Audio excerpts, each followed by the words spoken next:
Yeah, super excited to be hosting another regional. It's not easy. It's like I told the team, there's 250, 60 teams that aren't playing anymore. And it's hard to get in. There's a lot of really good teams that were on the bubble this year. And, it's a long grind the whole season. And, for the most part, we've maneuvered it pretty well. But we're really excited for postseason, and we're even more happy that we get to stay here and play in front of our fans who have been incredible for us this year. All right, Bob, get going. Hey, Dave. Well, how do you feel about the 5 seed? I think that was what a lot of the websites projected. Yeah, how do you feel about that? And then maybe just when you look at the field, I know you just found out who's coming here, but when you look at the field overall, your thoughts on your regional field, I mean.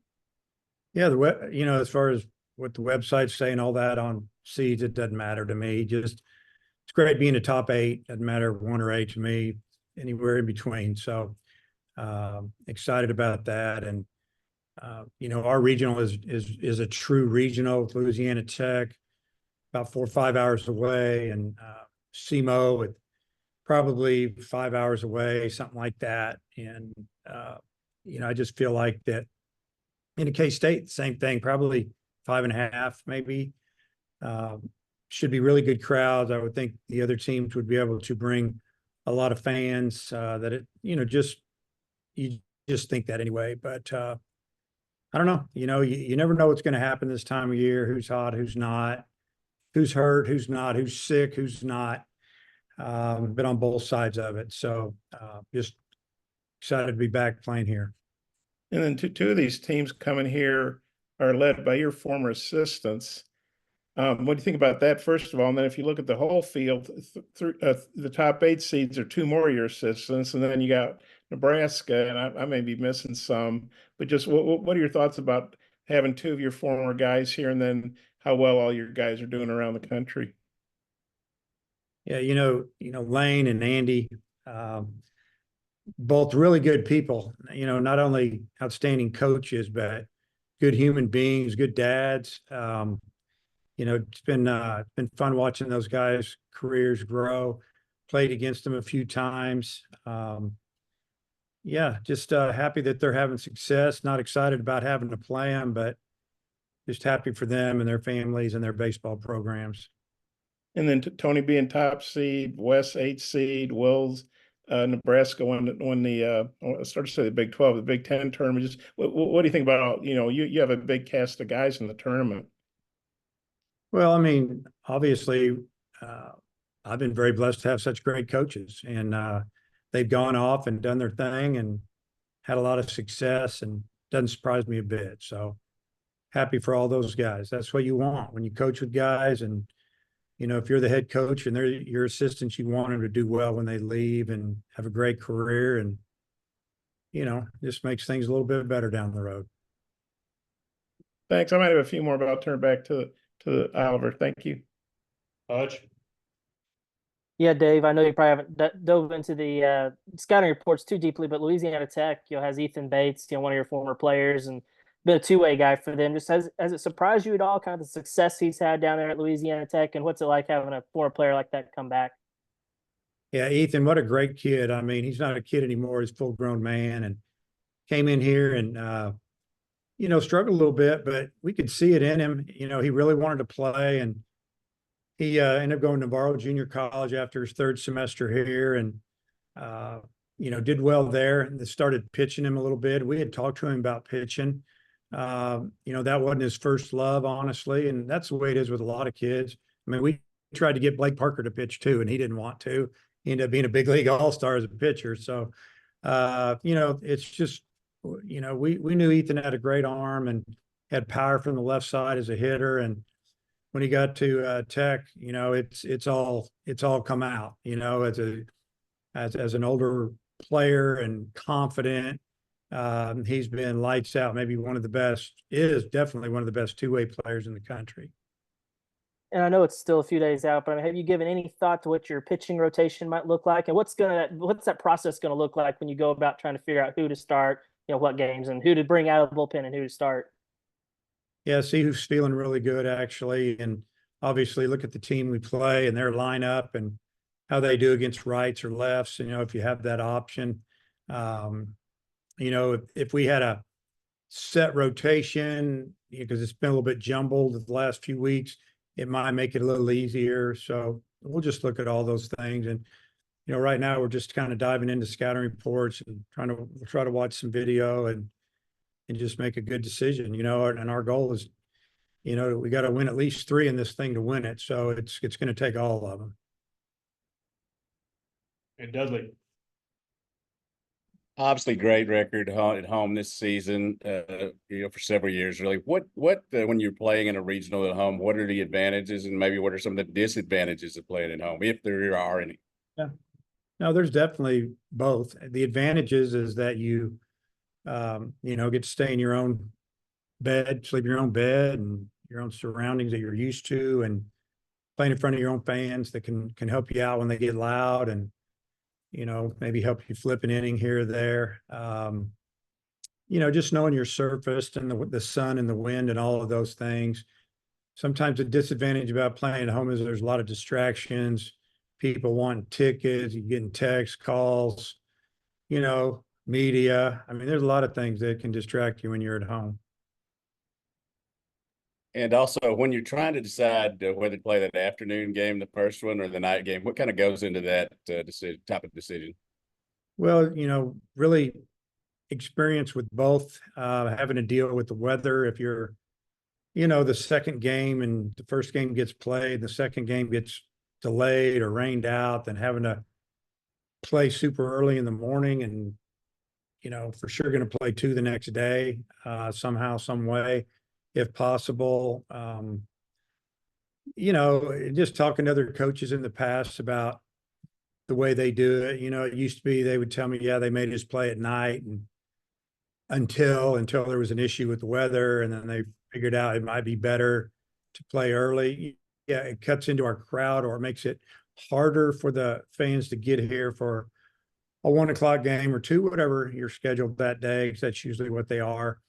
And we understand that. But as far as for the team, just getting up, going through a routine and playing. And if there is weather, you have more time to fight it throughout the day. Thanks.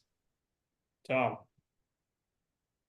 Dave, I think you've used 50 something different batting orders this year. What's that been like? It has to be years where it's almost set day to day, and this hasn't been one of those years. Yeah, it's been a little different this year.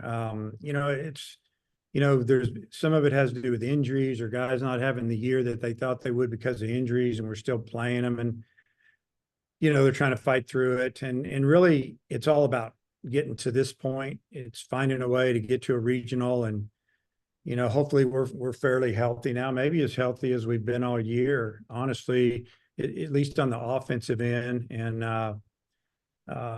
you know, right now I've got a lineup or 2 that, you know, one that we'll go with against left-hander and one we'll go with against a right-hander. And if we played in 2 hours, I would be able to write you one up right now. And, you know, hopefully they'll go good and we'll be able to stick with it. Yeah, your team didn't really show much of a reaction. The camera was in the locker room for the show. You're hosting for 6 out of the last 7 times. I mean, is it maybe, I don't know, what do you say to speak to that consistency that you're hosting and your top 8 seed so frequently? Yeah, just a few things are involved there. Obviously, we have good players that, you know, they care about winning and they take care of business, and you know, they find a way to show up every day mentally, even if they're not feeling great or whatever. You know, they're humans. It's just the way it is.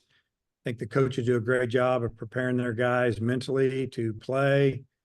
I think it's a little bit of our culture that's gone on for years, as far as, you know, the way we do things here, what's expected, and it all adds up. Because you look around, there's a handful of teams that have done it, but it's hard to do, and it's hard to be consistent, especially these days with kids being able to jump around and coaches jumping around. And, you know, we've done a good job of keeping our staff together, and I think the players, you know, they can see that the coaches all like each other and that, we get along, we hang out a little bit away from the ballpark, and it just all adds up. The kids maybe are a little bit more comfortable early, and I think it's helped us over the years. 11 SEC teams are in the field. I think all of the 13 and 17 teams got in the field. Maybe what do you think of the SEC dominance, I guess, or the toughness of getting through that schedule this year? Yeah, again, with the way that you can move around as a player, it's made our team stronger from top to bottom. Even if some teams didn't win this year, I look at some of the transfers and older kids that are playing premier positions, shortstop, catchers, center fielders, starting pitching, big time relievers from other programs that are filling in, and teams are staying old. Teams are, if you look at their ages, they're experienced. And so it makes every weekend, almost the same.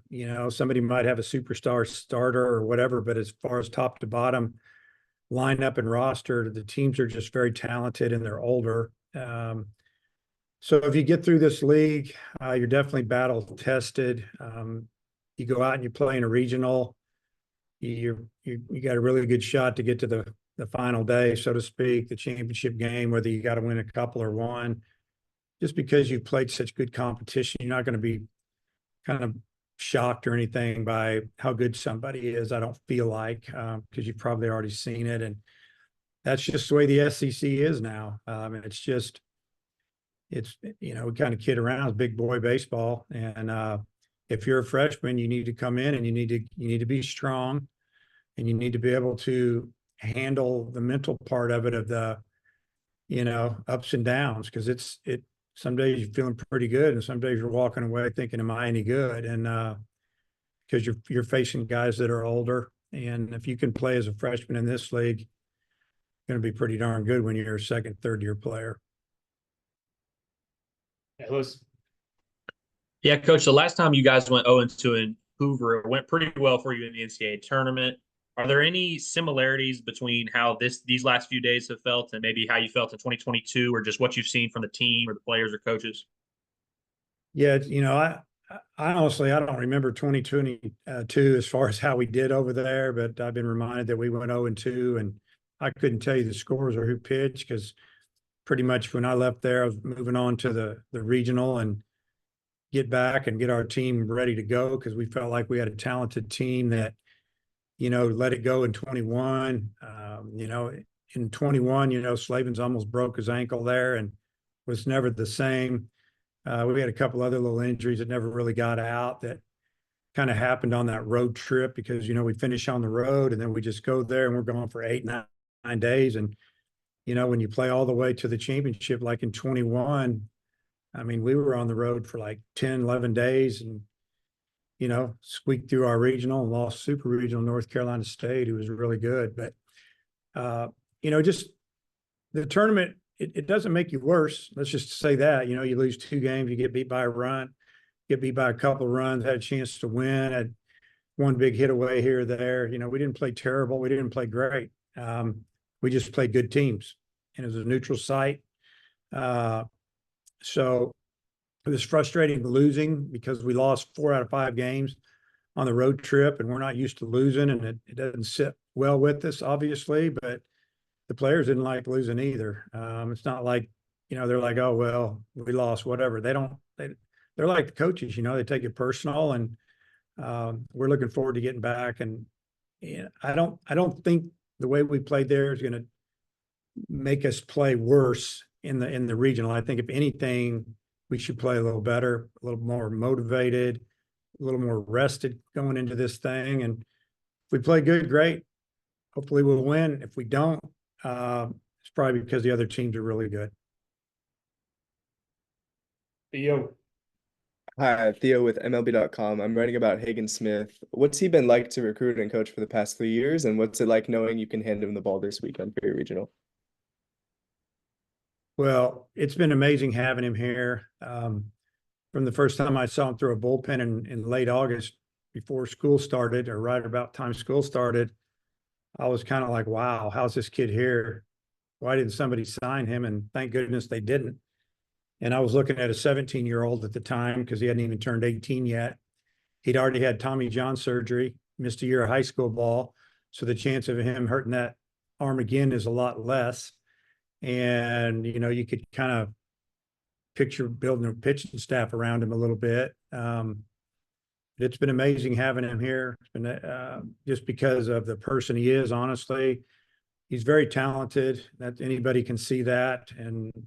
But as far as, you know, the things that people don't know about Hagan is what a great teammate he is. And he doesn't talk about himself. He doesn't say a whole lot unless he has something to say. And, you know, the players love him. The coaches love him. And some big league team's going to get him a guy that they're going to love. And he's going to help them right away.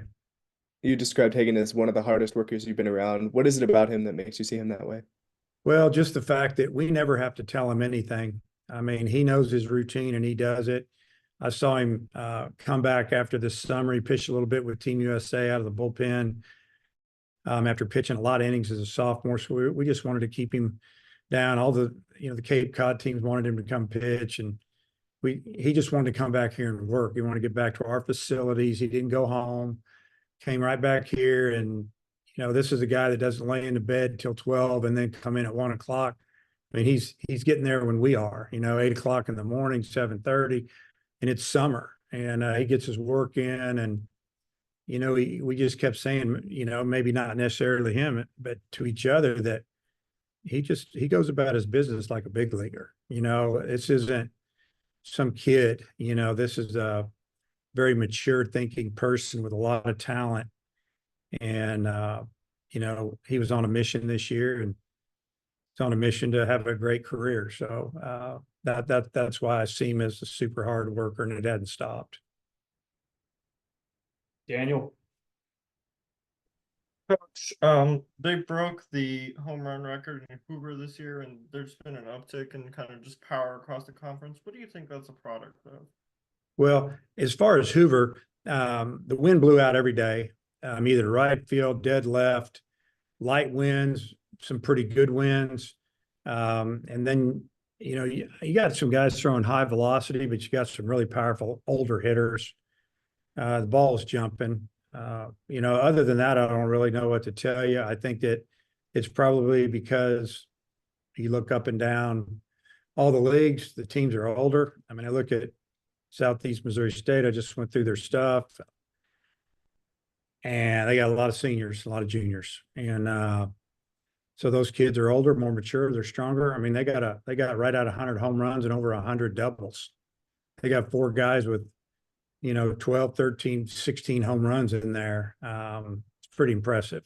So I just think it's just, you got big, strong guys. Everybody, the kids we're recruiting, they're coming to college, and the guys that get here, they're stronger and more prepared to play than ever.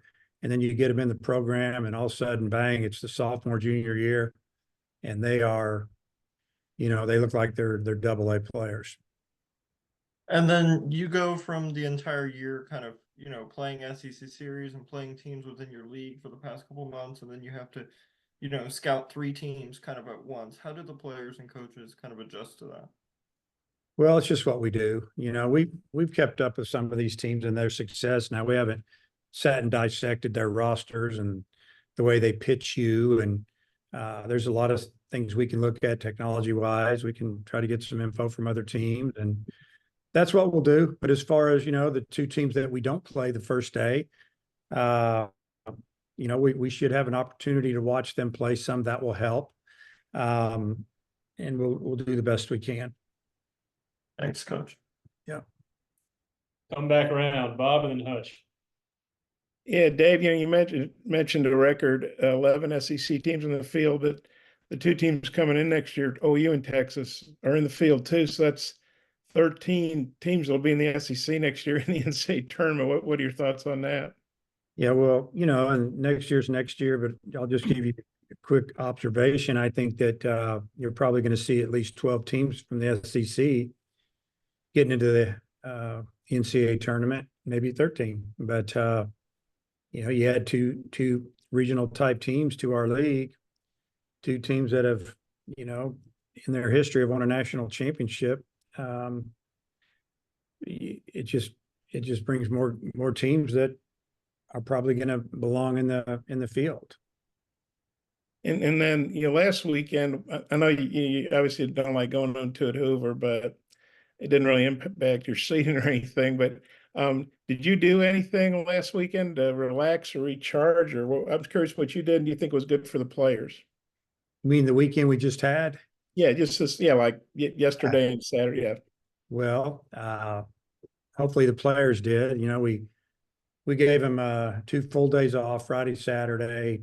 You know, Sunday we basically had an optional lift and hit, which didn't take much, wearing shorts and t-shirts. So kind of a day off, and they all liked to lift, and they were short lifts. And then again today, kind of the same type of workout going on right now.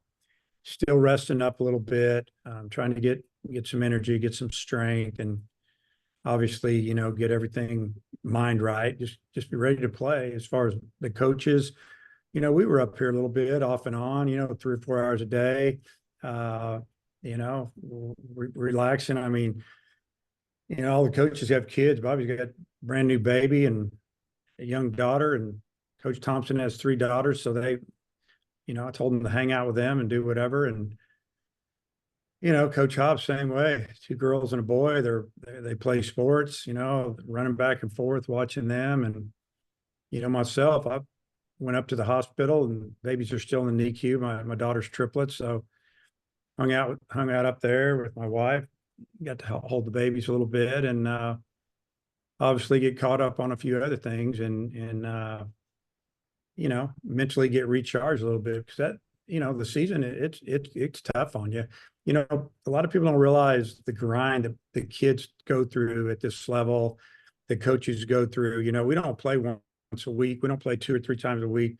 We travel all over the place, and we're playing 4 and 5 games, and pre-game. There's a lot going on, a lot of hotels, and you have to learn how to mentally handle this grind, because if you don't, you burn yourself out. And then you didn't say if you're going to pick the early game, but I know you've done that in the past, and that's obviously, you know, probably the smart call. Have you decided if you guys are playing the early game Friday? Did I get asked that question? I thought I think you got asked what goes into the thinking, but you didn't say if you're picking the afternoon game. Somebody asked me if I was big. Yeah, we're playing the first game. Okay. See, that's why I asked you. So we get that. And that's a great decision. All right, Hutch, close it out. I just got a quick one, Coach. I know you'll watch the TV broadcast, but during the last game, the SEC Network commentators made a big deal about Hagen's velo being lower than it usually is. Is that something you noticed, or was that kind of an overblown thing by them? So they're wrong. They were watching the scoreboard, which was at least 4 miles an hour slow, and sometimes 5. So they, you know, we're seeing it on TV, you know, or, you know, if you're watching a game like recently and you're seeing 93, 94, they're seeing 98 or 90, 89, 90. So they're sitting there in their booth looking at that scoreboard. They were wrong. Hagen's velocity was still way up there, as was what you were watching on TV. You weren't watching that goofy scoreboard out there that was really messed up, easily 4 miles an hour slow. Because I said something about it in game 1 to one of the coaches, and Coach Hobbs said, yeah, that thing's 4 to 5 miles an hour slow. All the scouts are getting the correct time on their radar guns. And, you know, that's kind of disappointing that these guys would say that to a national audience with not having the facts. He's fine. Appreciate it. Gotta love the scoreboard radar gun. Oh, yeah. Coach, thanks for the time. We'll see you later this Okay. week. See you.